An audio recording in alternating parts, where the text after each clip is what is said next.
الحمد لله يعني فوق حدود 1700 عامل. عرفة.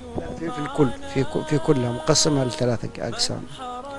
أما بالنسبة للذبائح والوجبات الجافة والوجبات خلي علمها عند الله سبحانه وتعالى، وأن الله سبحانه وتعالى يكتب لنا الأجر بينك وبين الله سبحانه.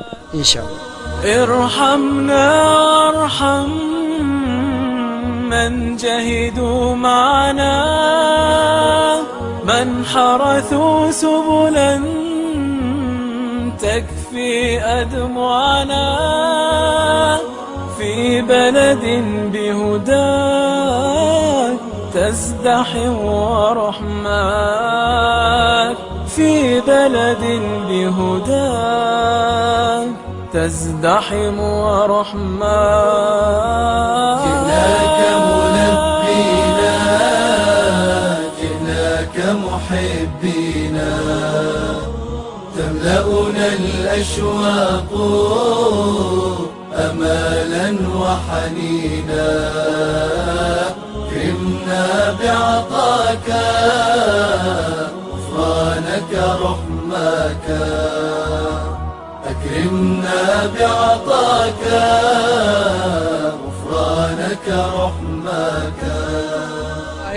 مثل هذا عمل مشروع ضخم وكبير وما فيش حاجة له بيلتمس خيره، وتخيل لما يكون تحصل من كل مثلا حاج دعوة كم أجر عند الله سبحانه وتعالى. زمان كنت بسمع عبارة ما فهمتش معناها اللي هنا، ليس من عرف الدرب كمن سار فيه.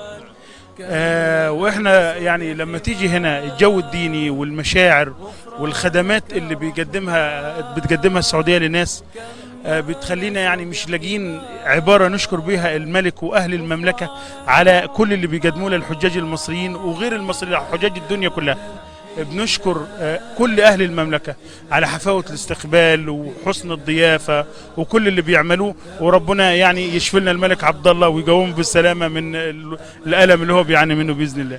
ما أن يسدل الليل ستاره على مشعر عرفات، وبعد أن يحصل المشرفون على المطبخ الخيري الأكبر والأول من نوعه في العالم على الإذن من الدفاع المدني بإشعال الحطب تمهيدا لطبخ وإعداد الوجبات الساخنة لآلاف الحجاج، حتى يتحول المطبخ الخيري العملاق إلى كتلة من النشاط والحماس والحيوية والحركة لطهي آلاف الذبائح من الأغنام في عملية بالغة التنظيم، بدءا من إشعال الحطب تحت القدور العملاقة، حيث يحتوي كل قدر منها على 10 ذبائح، مرورا بغسل اللحوم والرز، وانتهاء بعملية الطهي والتي تسير وفق ديناميكية واحدة، حيث يوضع اللحم أولا، ثم معجون الطماطم فالبهار والثوم والبصل والجزر، ثم الماء، وفي آخر مرحلة يوضع الرز ذو النكهة الفائقة حتى النضج الكامل، وتصبح الوجبات الساخنة جاهزة لتقديمها لضيوف الرحمن في صبيحة يوم عرفات.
عملية ديناميكية مستمرة، وفريق عملاق يقوده كبير الطهاء مصطفى يشرف على أكثر من 800 عامل يعملون على مدار الساعة من لحظة غروب الشمس حتى بزوغ فجر يوم عرفة، والتأكد من جاهزية المطبخ الخيري لتقديم آلاف الوجبات الساخنة لضيوف الرحمن.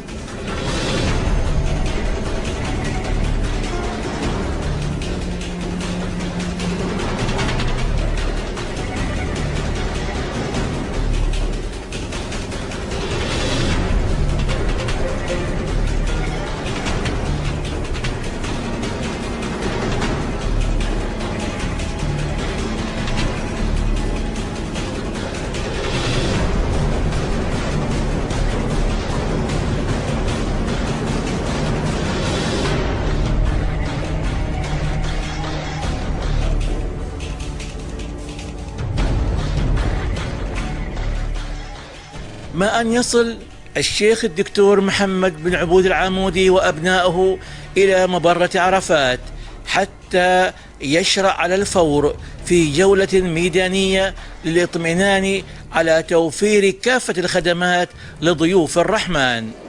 شيخ العبودي ربنا يبارك لك والله. جزاك الله كل خير. السلام شيخ محمد. ربنا يبارك لك. الله يجزيك الخير ويبارك فيك ويكتب لك الاجر والمكتوبه ويجعلك في اعلى جنات الجنات مع الفردوس الاعلى. السلام عليكم جميعا. السلام ورحمه الله وبركاته. ايوه كده يا شباب. كل عام وانتم بخير. كل عايدين.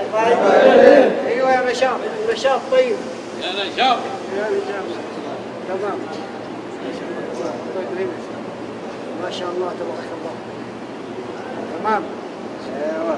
ايوه كلكم شباب ما شاء الله. والله ودي اسلم عليكم كده. الله يحفظك.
ولا يكتفي الشيخ الدكتور محمد بن عبود العامودي بالجولة، وإنما يقوم بنفسه على خدمة ضيوف الرحمن وتقديم الوجبات الجافة والمشروبات الساخنة.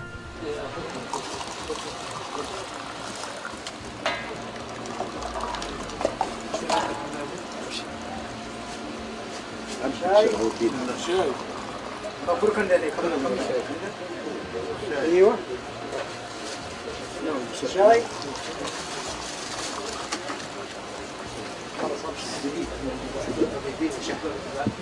اديله شاي. خذ شاي. تو قول لي شاي ولا قهوة؟ شاي. شاي. ماشي كده. طيب هذا القهوة، هذا القهوة تاخذ هذا القهوة. هو واحد. يسلموا. يعني حظك يشيل الاثنين. خذ. يسلموا يا شيخ. تمام. شاي ولا قهوة؟ والله يمكن الله. هذا القهوة أو شاي؟ واحد شاي. الله شاي.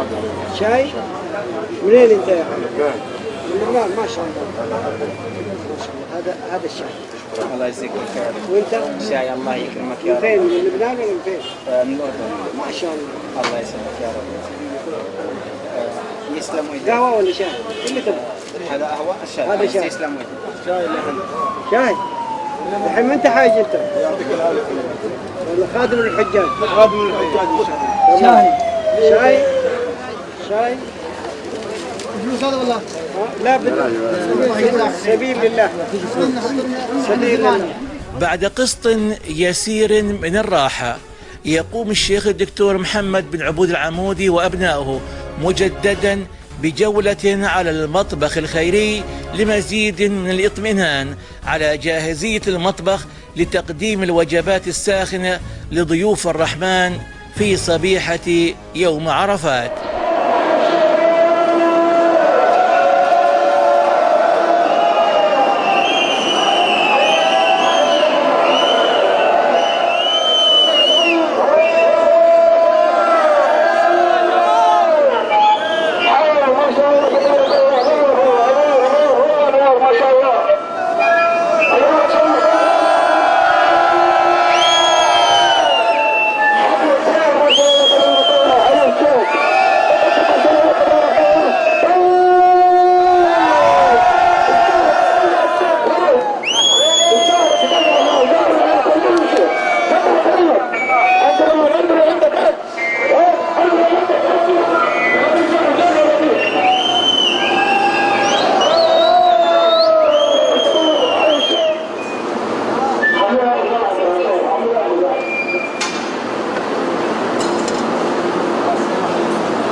مصطفى هذا الكبير، هذا هنا، هذا كبير الطهار. الله يبارك فيك يا شباب. بعد باقي شفتها الخمسه هي اللي باقي بس.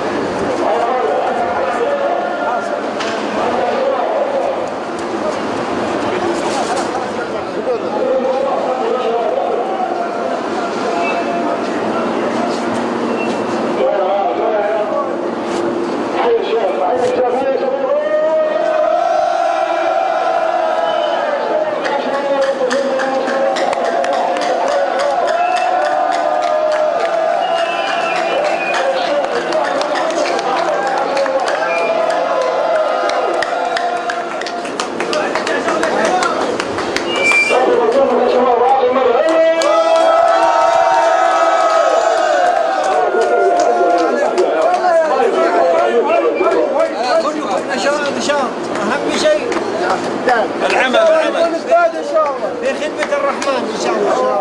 واستعدادا لصوم يوم عرفة يتناول الشيخ الدكتور محمد بن عبود العمودي وأبنائه والعاملون في المبرة طعام السحور على وقع الحديث حول خطة استقبال وإطعام ضيوف الرحمن في يوم عرفة. لبيك لا شريك لك لبيك إن الحمد لك لبيك لا شريك لك لبيك إن الحمد لك. الشوق من وحي الملك والقلب جاوز الفلك. الشوق من وحي الملك والقلب جاوز الفلك. وشدوه أن سلك لبيك لا شريك لك لبيك لا شريك لك لبيك إن الحمد لك لبيك لا شريك لك لبيك إن الحمد لك. أهنى هناء رمته بالحب قد وجدته. أهنى هناء رمته بالحب قد وجدته. أحلى كلام قلته أحلى كلام قلته لبيك لا شريك